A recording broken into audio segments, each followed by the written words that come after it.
नमस्कार, आप देख रहे हैं तेज खबर 24 और वक्त है खबरों का।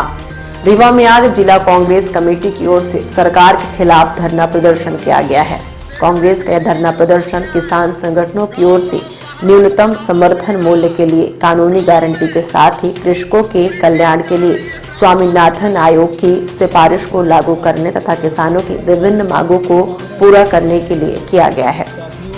इसके अलावा कांग्रेस ने भाजपा द्वारा विधानसभा चुनाव से पहले जारी किए गए संकल्प पत्र में किसानों से किए गए वादे 2700 रुपये प्रति क्विंटल गेहूं और 3100 रुपये प्रति क्विंटल धान खरीदी की घोषणाओं पर अमल नहीं करने का आरोप लगाया है। यह धरना प्रदर्शन रीवा के कमिश्नरी कार्यालय के सामने आयोजित किया गया, जिसमें जिले भर के कांग्रेस कार्यकर्ता और प्रमुख पदाधिकारी शामिल हुए। धरने में प्रमुख रूप से शामिल हुए रीवा जिले के इकलौते कांग्रेस विधायक अभय मिश्रा ने सरकार पर जमकर निशाना साधा। कांग्रेस विधायक अभय मिश्रा ने कहा कि भारत की अर्थव्यवस्था कृषि पर आधारित है, लेकिन आज हमारा दुर्भाग्य है कि किसानों की मांगों पर अमल नहीं हो रहा है। उन्होंने कहा कि भाजपा द्वारा सिर्फ देश को खरीदने और बेचने का काम किया जा रहा है। कांग्रेस विधायक ने कहा कि जब तक ईवीएम माता है तब तक विपक्ष भी कुछ नहीं कर पाएगा। आज किसान लाचार है, वोट देने के बाद भी सरकार छीन ली जा रही है। ये मशीनों में गड़बड़ी कर रहे हैं। अगर कोई सरकार निर्वाचित होती है तो उसे गिरा दिया जाता है। कुल मिलाकर देश का संविधान खतरे में है और इस संविधान को बचाने के लिए कांग्रेस सड़कों पर उतरकर विरोध प्रदर्शन कर रही है। भारत देश किसानों का देश है। यह गांधी के सपनों का देश है। ये गांवों का देश है। यहाँ देश की 80%, 70% से अधिक आबादी गांवों में निवास करती है। एग्रीकल्चर यहाँ का कल्चर है। यहाँ गांव में रहने वाला व्यक्ति किसानी करेगा, वो खेती नहीं छोड़ सकता, ये उसके रगों में है। और भारत की अर्थव्यवस्था कृषि आधारित है। दुर्भाग्य की बात यह है कि दुनिया में तनख्वाह से लेकर पता नहीं कितनी चीजों में जब से देश स्वतंत्र हुआ या पिछले 20-30 सालों में आप देखिए, मुख्य रूप से जब से हमारे यहाँ 20 साल से भारतीय जनता पार्टी की प्रदेश में सरकार है और पिछले 10 साल से अधिक हो गया ये मोदी जी की 10 साल के लगभग से ये डबल इंजन सरकार है। बाकी चीजों में कीमतें 150 गुना से अधिक बढ़ गई। पंच आज भी 100 का 150। किसान का जो एमएसपी है वो आज भी वो बहुत न्यूनतम है। वो कोई भी अधिकार की बात कर देगा तो लाठी डंडे चलेंगे, उसके ऊपर अत्याचार होगा।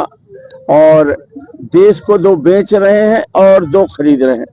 मोदी अमित शाह जी बेच रहे हैं और अंबानी अडानी खरीद रहे हैं। देश का 60% पैसा इन्हीं 4-6 लोगों के पास है। बाकी 40% पैसे में पूरा देश चल रहा है। उसमें भी 20% पैसा अधिकारियों के पास है और पूरी लूटपाट की सरकार है। किसानों के साथ भारी अत्याचार है।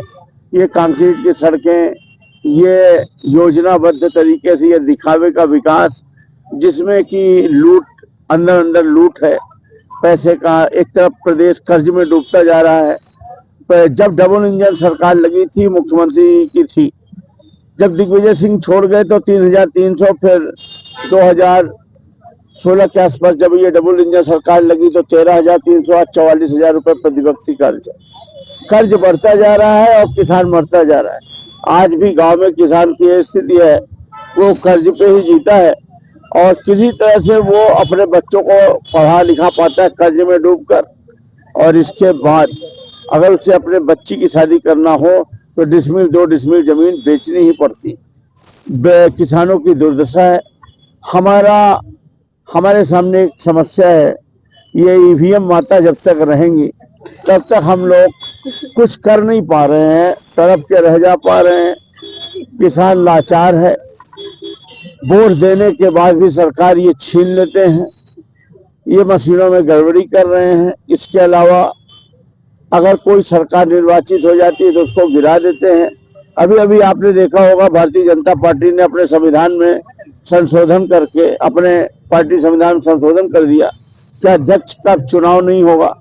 इस बार आप चुनाव होने दीजिए, मोदी जी जैसे निर्वाचित होंगे देश में के संविधान में संशोधन कर देंगे कि अब निर्वाचन की कोई आवश्यकता नहीं।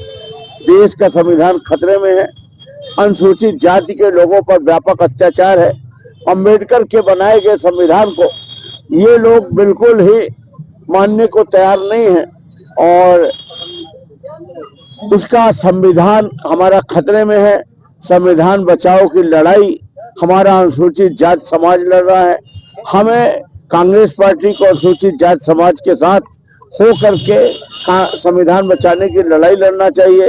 अंबेडकर के विचारों को लेकर आगे बढ़ना चाहिए और उसको लेकर हम आगे बढ़ रहे हैं और हम सब किसानों के लिए संघर्ष करेंगे, जो हमारा कर्तव्य है। हमें उम्मीद है कि इस देश का पंच, इस देश का गांव में रहने वाला ग्राम स्वराज का व्यक्ति, इस देश का किसान जरूर जागेगा और जब जग जाएगा तो जब अत्याचार की जब जब अति हुई है तब तब एक भूचाल आया है, निश्चित रूप से परिवर्तन होगा और हम लोग अपना संघर्ष जारी रखेंगे। और आज हम किसानों के समर्थन में, जो देश में दिल्ली में किसान आंदोलन कर रहे हैं, उसके समर्थन में हमारी कांग्रेस पार्टी ने जो कार्यक्रम रखा हुआ है आंदोलन का, उसमें हम सब शरीक हैं और अपने जिला अध्यक्ष जी के नेतृत्व में हम सब जाकर के कमिश्नर को ज्ञापन देंगे।